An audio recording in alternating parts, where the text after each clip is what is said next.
kesempatan kali ini, kami akan membahas mengenai kasus-kasus pelanggaran hak asasi manusia yang terjadi di Indonesia.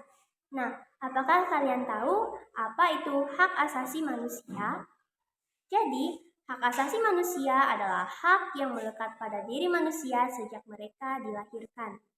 Berikut ada beberapa kasus pelanggaran hak asasi manusia yang akan kami bahas. Kasus yang pertama adalah penembakan misterius Petrus. Kasus kedua adalah peristiwa Wasior pada tahun 2001.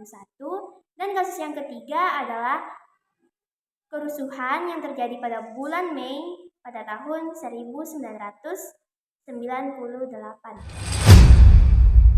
Saya akan menceritakan kasus penembakan misterius atau Petrus. Yang jadi di sini adalah sebuah pelanggaran hak asasi manusia.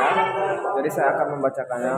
Penembakan misterius atau Petrus merupakan kasus yang terjadi antara tahun 1983 hingga tahun 1985 atau pada masa Orde Baru.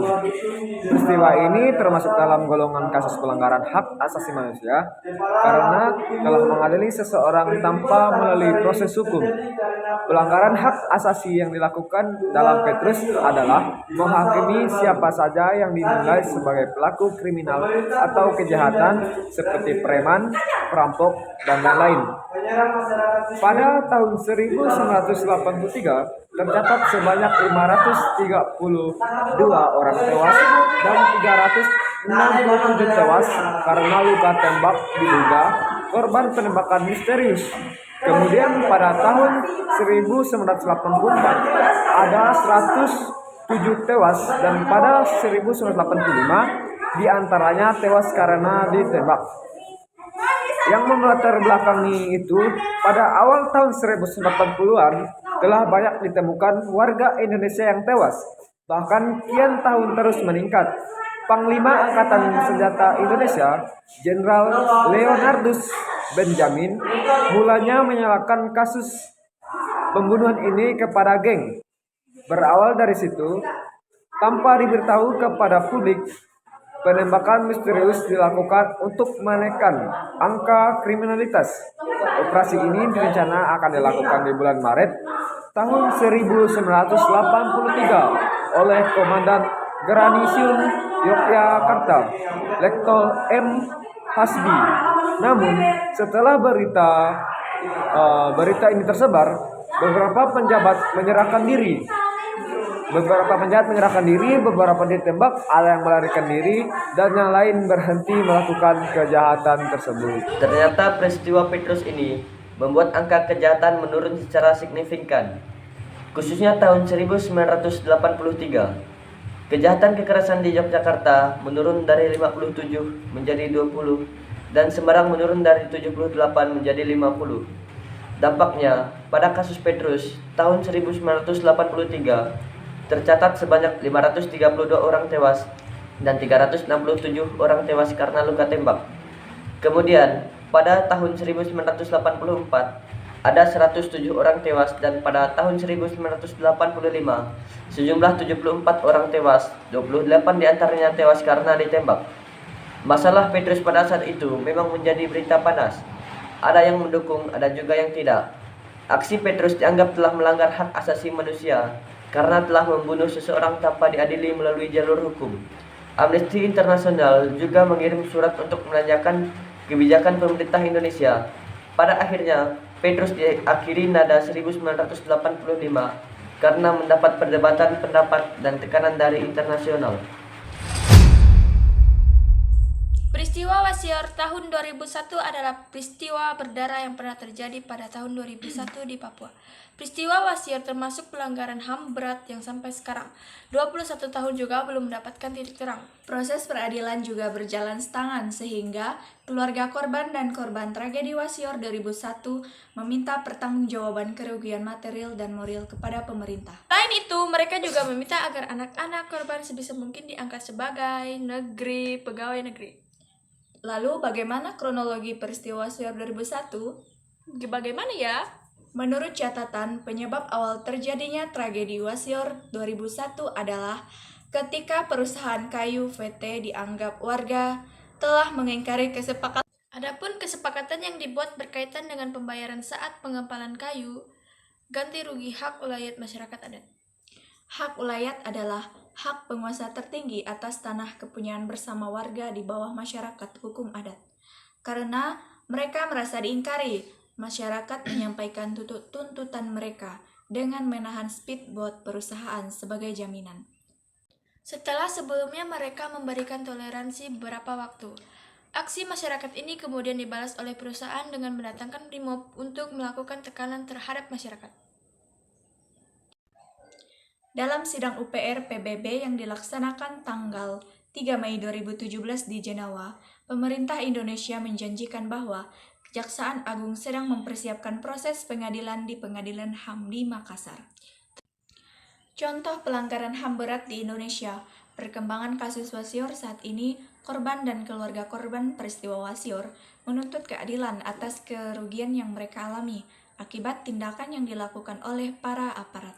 Pada tahun 2003, Komnas HAM sudah menyelesaikan dan menyerahkan hasil penyelidikan Prof. Justia kepada Jaksa Agung. Namun, Jaksa Agung menyatakan bahwa kelengkapan atau syarat-syaratnya belum terpenuhi untuk ditingkatkan ke tahap penyelidikan pelanggaran HAM berat, baik itu syarat, formil maupun material. Dalam sidang UPR PBB yang dilaksanakan tanggal 3 Mei 2017 di Jenewa, pemerintah Indonesia menjanjikan bahwa Kejaksaan Agung sedang mempersiapkan proses pengadilan di Pengadilan HAM di Makassar. Terbaru pada sidang UU MPR 2022, kasus Wasior terlihat masih belum mengalami perkembangan. Hai teman-teman, perkenalkan nama saya Priska Jatri Angrelia. Di sini saya akan membahas mengenai kasus pelanggaran hak asasi manusia yang ketiga, yaitu kerusuhan Mei tahun 1998. Kerusuhan ini terjadi pada tanggal 13 Mei hingga tanggal 15 Mei di berbagai kota di Indonesia. Penyebab pertama yang memicu terjadinya kerusuhan ini adalah krisis finansial Asia yang terjadi sejak tahun 1967. Saat itu, banyak perusahaan yang bangkrut, jutaan orang dipecat, 16 bank dilikuidasi, dan berbagai proyek besar juga dihentikan. Krisis ekonomi yang tengah terjadi kemudian memicu berbagai aksi unjuk rasa di sejumlah wilayah di Indonesia. Dalam aksi unjuk rasa tersebut, ada 4 korban jiwa yang tewas tertembak. Mereka adalah mahasiswa Universitas Trisakti. Tewasnya keempat mahasiswa tersebut pun menambah kemarahan masyarakat yang saat itu sudah terbebani dengan krisis ekonomi. Kronologi terjadinya kerusuhan Mei tahun 1998. Pada tanggal 12 Mei, sekitar pukul 11 hingga 13 tepat, ribuan mahasiswa Universitas Trisakti melakukan aksi damai di dalam kampus. Setelah itu, mahasiswa mulai turun ke Jalan S. Parman dan hendak berangkat ke gedung MPR atau DPR. Pukul 13:15, para mahasiswa sampai di depan kantor Wali Kota Jakarta Barat. Melihat segerombolan mahasiswa di depan kantor tersebut, membuat aparat polisi menghadang laju mereka. Setelah itu, terjadi perundingan antara pihak polisi dengan para mahasiswa.